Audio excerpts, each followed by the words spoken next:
Shaquan Show.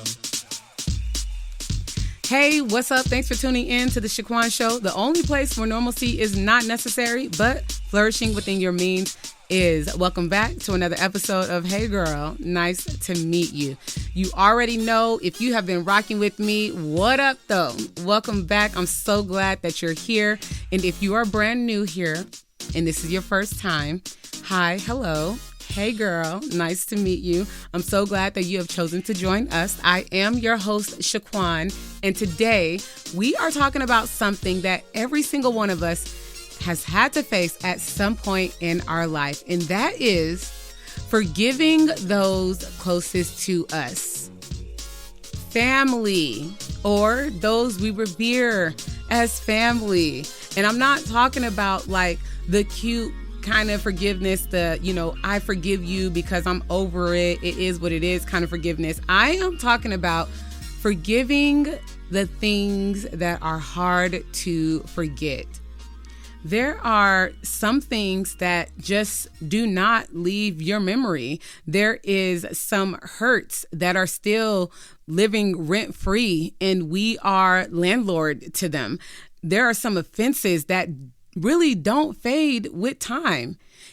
You can remember everything that they said, that they did, how it made you feel, what day of the week it was, what side of the bed you woke up on, what drawers you were wearing, what toothpaste you used that day.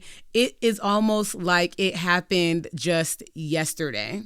So my real question is this: if you remember it, does it mean that you haven't forgiven them? Or if you still feel something when you see them or when you hear them, does that mean that you haven't forgiven them? Or what if you don't trust them again? Does that mean that you haven't forgiven? Let's talk about it.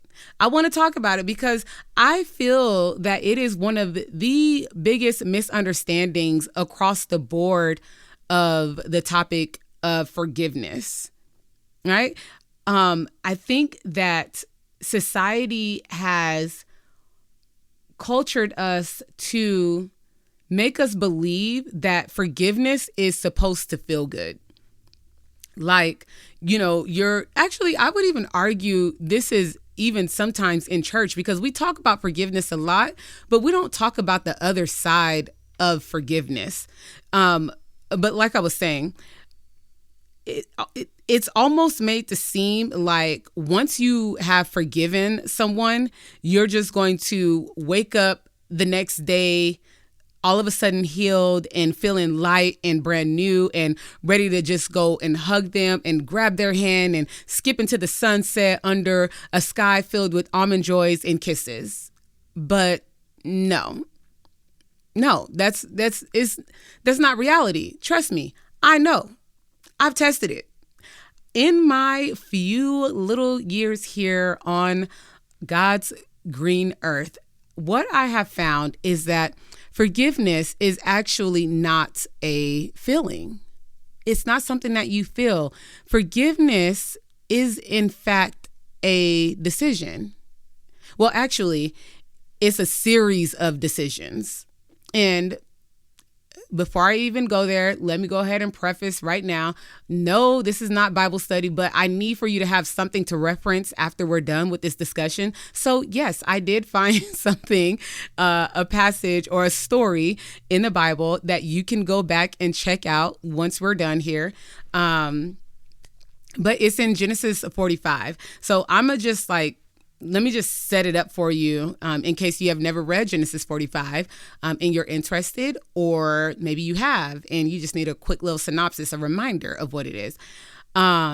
This Genesis 45 is about Joseph. Now, if you know Joseph, then you've read the story before, you know how long his story is. And his story is like long.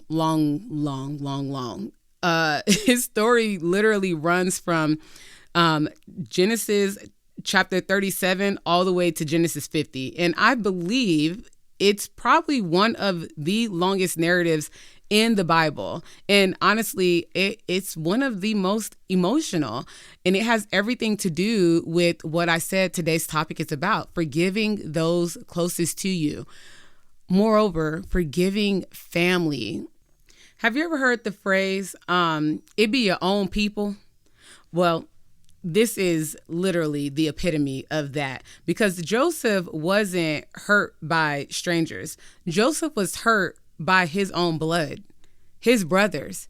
And the way that they did him was so dirty. It was savage. It was wild. Not wild. Wild with an H. Wild. It was wild. All right. So I got to give you some backstory just so that you can better understand why I'm using this story and where I'm going with it. So long story short, basically what had happened was Joseph was the youngest, and he was visibly favored by his father, Jacob. He was his father's favorite son, and his father used to keep him dripped down in the Gucci coat of many colors. And he had privilege, and he had all of his father's attention, and his brothers could not stand him. And the thing is, with Joseph being the youngest, because also we know this in families, right? It's usually the little one that gets away with everything, and they're usually the most bold. Well, it's the same with Joseph. He was bold because he knew the favor that he had. And not only that, Joseph was a dreamer, and he had big dreams, like big God dreams. And he wasn't afraid to share his dreams. And basically, one day he decides that he's going to share this dream that he had with his brothers. And he tells them, y'all are going to bow down to me. Of course, this did not help his case. If anything, it just pissed his brothers off even more. So fast forward, one day, Jacob tells his son Joseph to go check on his older brothers working in the field. Mind you, it's hot outside. They've been working all day. And all of a sudden, they see their little brother coming. For what? Because I imagine they're thinking, why would daddy send the little brother to come check on the big brothers? And that ain't really making too much sense to them, right? So anyhow, they see him coming, and they immediately start plotting on what to do with him. So they capture him and they throw him in a pit. There's one brother that's like, yo, let's kill him right now. But then there's another brother that steps in. He's like, no, we're not going to kill him. How about we sell him? So that's what they do. They sell their brother. They get the money. Then they take his coat, the Gucci coat, the one that he was dripped down in, that his daddy gave him. So they take that one and they cover it in blood. And then they go back home and they let their father believe that Joseph is dead. Okay, so like, is this giving true crime or what? Is it, or is it just me? Okay. I'm gonna stay focused. But I'm gonna pause right here because some of us actually have been hurt. Maybe we weren't thrown into a literal pit, but metaphorically speaking, we have experienced this. And this type of hurt and betrayal just hits different when it comes from people who are supposed to protect you. So Joseph ends up getting sold into slavery, and he finds himself at Potiphar's house. He gets lied on, and then he gets thrown into prison where he sits there for years and years on end. So imagine not only getting betrayed by your brothers, sold into slavery, ending up at Potiphar's house. Oh, I guess I should tell you why he ended up in jail. So he ends up in Potiphar's house, and Potiphar's wife ends up coming on to Joseph because Joseph is fine. He's a good looking young man. And Potiphar's wife, she just be at the crib, idle, nothing else to do. And she sees something that she likes and she want a piece of it. She want a little piece of JoJo. And JoJo is like, oh, no, I cannot do that. You are literally my boss's wife. Why would I do that? Nonetheless, he ends up running away from, like, he literally had to fight his way away from her. She ends up keeping his cloak, another garment, another piece of clothing that he had on. And then she lies on him and says that he tried to take advantage of her. So Potiphar ends up throwing him into jail for years. Now, imagine all the things that had just happened with your family. Now you're locked up for a crime that you didn't even commit. But all of this happened because your brothers decided that they wanted to get rid of you. Imagine all of the emotion and the anger and the resentment. How easy it would be for Joseph just to say, yo, if I ever see them again, it is on sight. If I ever get out this jail, you already know what it is. But then God ends up flipping the story. He ends up flipping the script because God be doing that. So fast forward, Joseph ends up interpreting the Pharaoh's dream. Pharaoh elevates Joseph. Joseph ends up becoming the second in command over all of Egypt. A famine hits, the famine that the Pharaoh had dreamt about. So when I say the story is long, it is long. It's a whole lot that I would have to fill you in on that we don't necessarily have time for. So I'm skipping parts, but if you go and read it for yourself, then you'll see, like, I'm right on. I'm pretty sure I'm spot on. I took good notes. But nonetheless, this famine hits, and now the brothers who did him dirty, the brothers who are essentially responsible for him being second in command, are starving because there's a famine. So they end up in Egypt looking for food. Now, it's been years. Scholars say that it was like over, 20 years since they had seen Joseph. So when they come to Egypt, they end up having to speak with Joseph to get this food, but they don't even recognize Joseph. But Joseph does recognize them. And here's the thing. Joseph is in power now. Joseph has the authority. Joseph has all the access. He has the ability to punish them. Because remember, all the time that he sat in that pit, then getting sold into slavery, then having to sit in jail, being punished for something that he never did, being punished because of their jealousy, he has the ability right now at this very moment to go all the way in. And the way that Pharaoh feels about Joseph, if Joseph snapped his fingers and said, I want them all dead, Pharaoh would have taken care of it. But it is at this moment in time that we begin to learn and see what forgiveness actually looks like. Because in Genesis 45, what ends up happening is Joseph reveals himself. He cries. He says to his brothers, hey, I'm Joseph. I'm your brother. I'm the one you sold into slavery, into Egypt. And then he goes on to do something that is just, it's just so powerful. And it messes me up every single time I read it. He forgives them. He forgives them. Not because it didn't happen. Not because it didn't hurt. But I have to reckon with this that he forgives them because he made a decision. Rather, he made a series of decisions. So back to my my thought at the beginning of this, that forgiveness is not a feeling. It is a series of decisions. And I got that from this story because Joseph literally is giving us a blueprint of what forgiveness looks like. Now, of course, we could talk about Jesus. Jesus also gives us a blueprint of what forgiveness looks like. Also, at the end of the day, I am glad that you're not my Jesus, and you should be glad that I'm not your Jesus, because I don't think any of us really, truly, unconditionally would be willing to die for some of us out here in these streets. Absolutely not.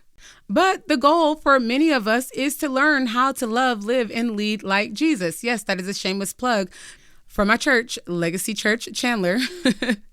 But what I want to share 4 decisions that I believe Joseph made that shows us what forgiveness looks like when you can't forget what they've done to you. Okay, so let's go. So number one, I noticed that he stayed private. So forgiveness is deciding what stays private. Before Joseph even tells his brothers who he is, he tells everyone to leave the room. He clears the room, he makes it private, and that's the first decision. Forgiveness is deciding that you're not going to turn somebody's offense into this public information. You're not going to blast it on social media. You're not even going to dry snitch it out on social media. Some of us are still bleeding because we keep reopening the story. We keep retelling it, telling it to anybody that will listen, quite honestly. And then we give it a play-by-play. And when I say, when I say this, I'm not talking about, being able to talk to someone wise, like getting wisdom for the situation, like a therapist, a pastor, a trusted counselor or something, a good friend, like a safe friend.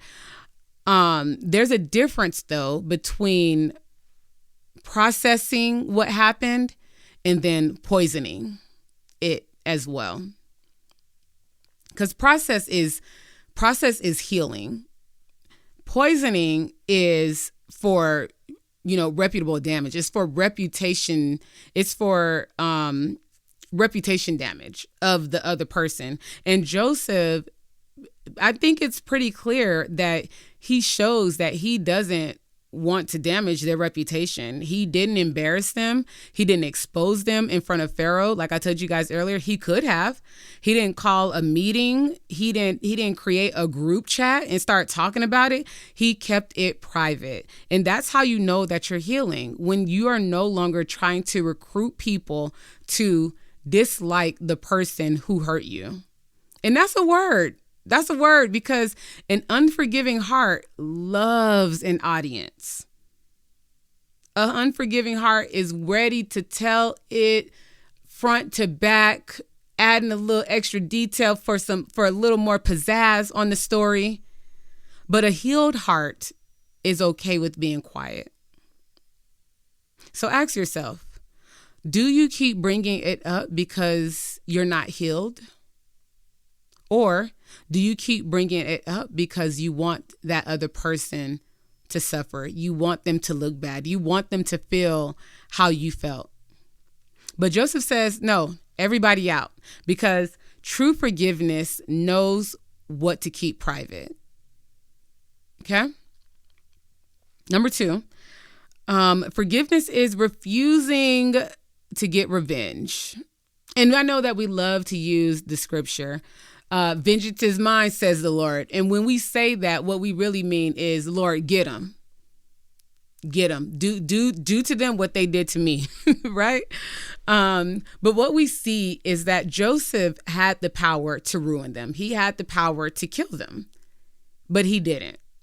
He had the power to show Pharaoh how terrible of people that they were, but he didn't, because hurt people want people to pay. What's the phrase? Hurt people. We want people to feel how we felt. We want people to lose all that we lost. We want them to suffer just a little bit. Like even just a tiny bit of suffer will bring me just some great satisfaction. But Joseph, not at one point do we see in this story that he seeks revenge. And here's the truth. Revenge does not heal you. For the people in the back, revenge does not heal you. Revenge just gives you something new to carry. Like, okay, so it might feel good in the moment, but eventually it turns into another weight that you have to carry along with the weight of the hurt that you're already carrying, that you haven't been healed from. But what Joseph shows us is something that is spiritual, but real too. And it's that God didn't elevate him so that he could become bitter with power and authority. God elevated him so that he could become free with power and authority. And sometimes this is a test. When you finally have the upper hand on someone who hurt you or did you wrong, who will you be? What will you do? Will you become cruel? Will you look to exact that same hurt on them? Or will you choose to be healed? We see Joseph make a choice in choosing to be healed, because when Pharaoh finds out that Joseph's brothers are in town, Pharaoh is like, yo, this your brother? Y'all are connected to him? This is my guy. I love this man. Yo, bless all his brothers. Bless them. Give them the best land. Give them provision. Give them all the resources. Anything that they need, make sure that they have it. And guess what, y'all? Joseph does not block the blessing.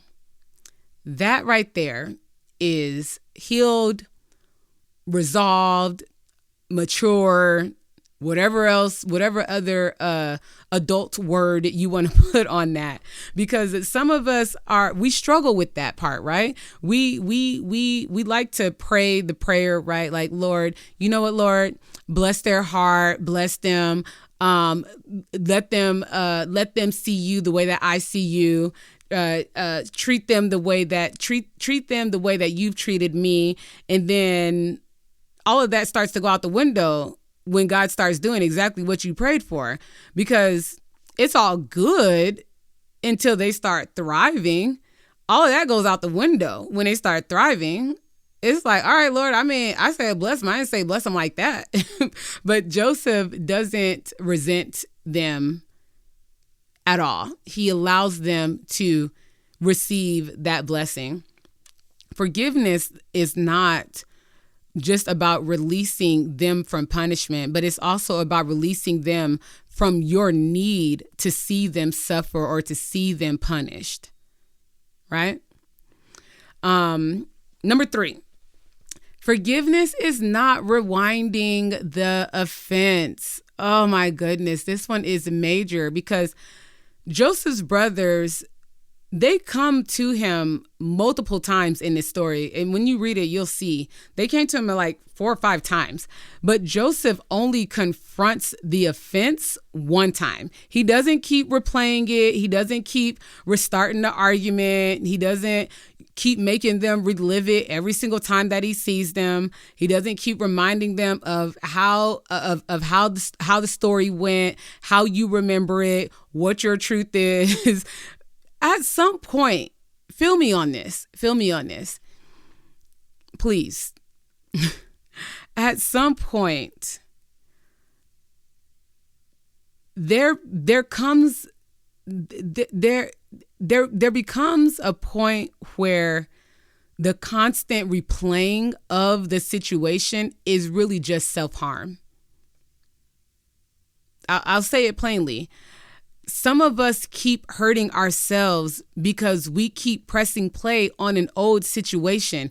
We rewind it when it comes to our minds. We replay the conversation. We relive the hurt and the betrayal. We rehearse it, what we should have said. And we know that's the biggest part, because we think of all the things that we should have said when it's over, or all the things we should have done when it's over, right? Yeah. When you get in the shower, that's when all the good stuff starts coming to mind. When you are in your car driving alone, I should have said. And another thing, what I should have said, right? Or if I get if I get another opportunity to talk to him, this is what I'm about to say. I'm about to shut him down with this one. But we keep ourselves stuck. Yes, the offense is real. But at some point, you have to decide you will not keep bleeding from a wound that God is trying to close and heal. Joseph did not deny the hurt. He made that very clear. He acknowledged it. He made it clear to them, this is what you did to me, and I have not forgotten it. After all these years, I still remember. He cried. He named it. And then he chose to move forward. That is forgiveness. That's the action. That's why I say it's not a feeling, because we see it clearly. It's not based on feelings. If I have to go based on my feelings, I don't forgive you. And I probably never will. But praise God that forgiveness is a decision. He chose to move forward. That's forgiveness. He didn't pretend like it didn't happen. He's not erasing that it happened. He's not even acting like it didn't happen. He is deciding that I am not living there anymore. I don't live there anymore. It's been evicted. I'm not a landlord. I sold it. I sold the property. All of it. The land too. And lastly, forgiveness is remembering your story differently. And we talked a little bit about this in the last episode when I talked about gratitude. But this is my favorite part, because Joseph tells his brothers, what you meant for evil, God sent me ahead to preserve life. He does not call what they did good, because it was not good. It was trash, what he had to go through. But I recognize why I had to go through it. He calls it out. He says what it is, but he also recognizes that God was still working even through the mess. So yes, that did happen, but God never stopped working. Joseph basically says, you were a moment, but God was a movement. And that is the shift. Some of us are stuck because we keep remembering the moment, but you're ignoring the movements of God after that. And the way you start healing is by adding 2 words to your story. I know it's so cliche, but let me free you real quick. But God. Yes, you hurt me, but God. You betrayed me, but God. You lied on me. You ruined my reputation, but God. You left me. I didn't deserve what you did to me. You broke me. It was unfair.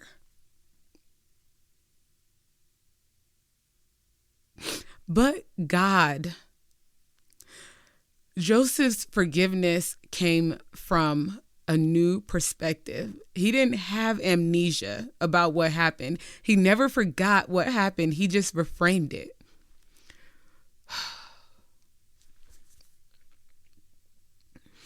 He started remembering his story through God's movement, through the movement of his hand, not their hands, through God's hands. And that's how you forgive when you can't forget. You have to stop giving them full credit for your pain and start giving God full credit for your healing. Yes, it happened. It did happen. And it hurt. It hurt. I am filled with such emotion because I think about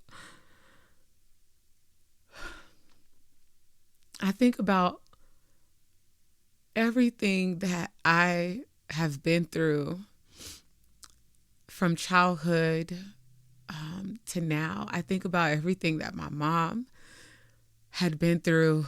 I think about everything my grandmother had been through. And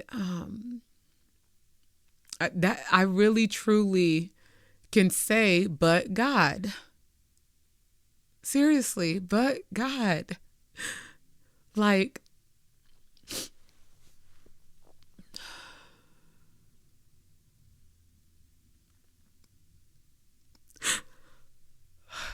all that my grandmother went through as an orphan, not being wanted by her parents, being adopted, being beaten. All of that was supposed to break her. She wasn't supposed to continue forward and have children, and she did. All of the domestic violence, watching her being beat She wasn't supposed to make it through that, but she did. But God. My mom having me at 16,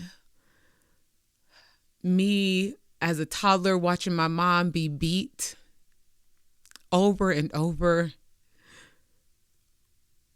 My mom,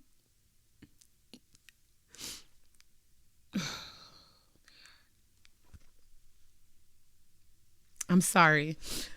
Oh, but it's real. My mom being followed to a different state to drop her children off with her mother because she was afraid that someone was going to kill them. But God,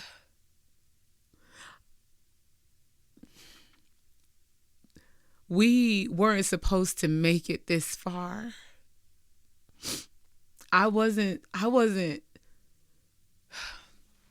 supposed to be here. I was not supposed to be here.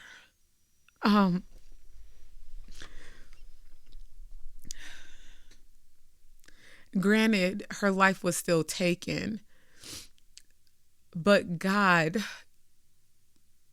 shielded my little brother and I from being taken as well. And here's the crazy part about it. The man that took my mother's life and could have taken ours is still very much alive and living. And guess what? I forgive him. I forgave him years ago. I think back in like 2018, 2017. Oh no, further than that, 2016 to be exact. I have to find the exact date. But I forgave him because I couldn't walk with that anymore. I couldn't. Of course, I didn't know where he lived, and I don't have any contact information for him.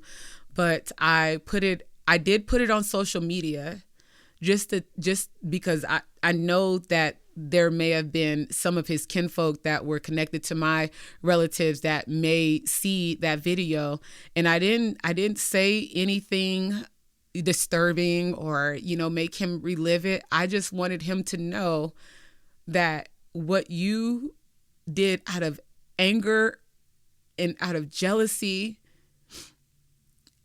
I'm okay. God still moved on my behalf. God still was working.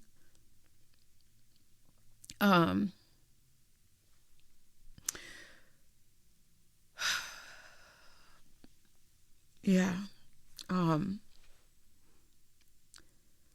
So just to be clear, forgiveness is not a feeling. I mean, clearly you guys can see how I still feel, but it is a series of decisions. And that's what this story teaches us, that it's keeping some things private. It's refusing to get revenge. It's not rewinding the offenses. It's remembering your story differently through God, through his unchanging hand. And I want to say this too. Again, I've been saying it throughout these past 3 episodes, or the last 2 episodes. But forgiveness does not mean reconciliation. There's nothing in me that wants to go and be friends with the man that took my mother's life. It doesn't mean that he now has access to me just because I've forgiven him. It doesn't mean that I have to let him back into my life.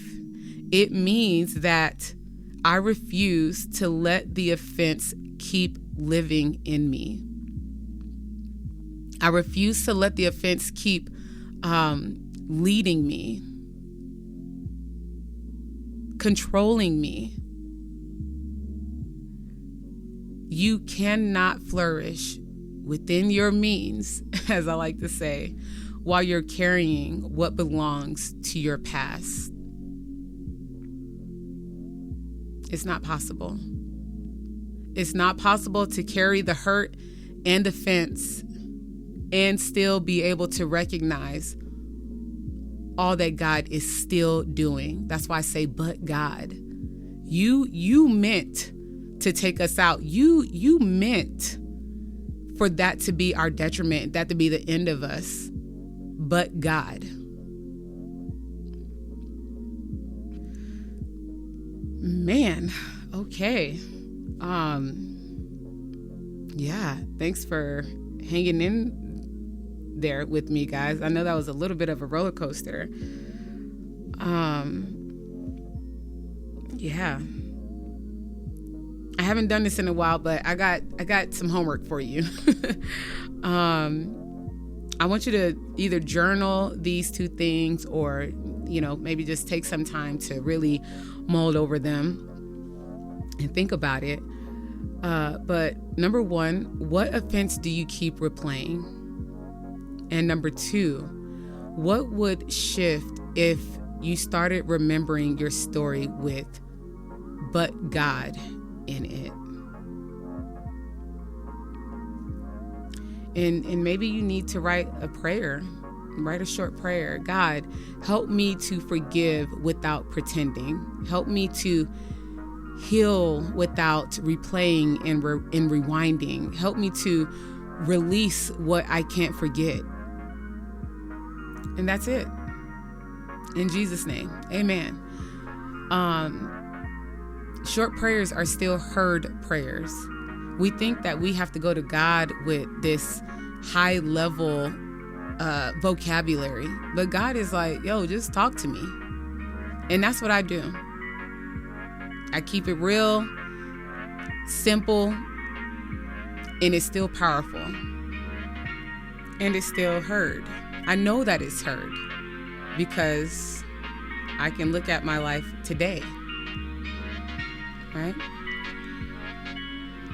All right, y'all. Well, again, thanks for hanging in there on that roller coaster of emotion. I had no clue that was going to happen. But look, we made it. We made it. That's all I have for y'all today. Thank you again for joining me. You already know, if this episode helped you or blessed you in any kind of way, please share it with a friend who is trying to heal but is maybe stuck. And then tell that friend to share it with another friend. Tell a friend to tell a friend. And if you're listening on your favorite platform, please drop a quick review or rating because it helps this message to reach others who may be trying to flourish and heal. And they may not even know that they're ready to heal and flourish until you send this to them. I'll have new episodes dropping every Tuesday, or at least I'm trying to keep it on Tuesdays. So be sure that you're subscribed wherever you listen to podcasts so that you don't miss an episode. Make sure that you follow me on socials at Shaquan Show. I'm really easy to find so that we can keep the conversation going throughout the week because I love hearing from you guys. Your words might just be the key that unlocks freedom for someone else, to include me. Until then, in the meantime and in between time, I cannot wait for you to keep meeting you. And now that you've entered into the Shaquan Show, you have no choice but to grow. Peace. Shaquan Show.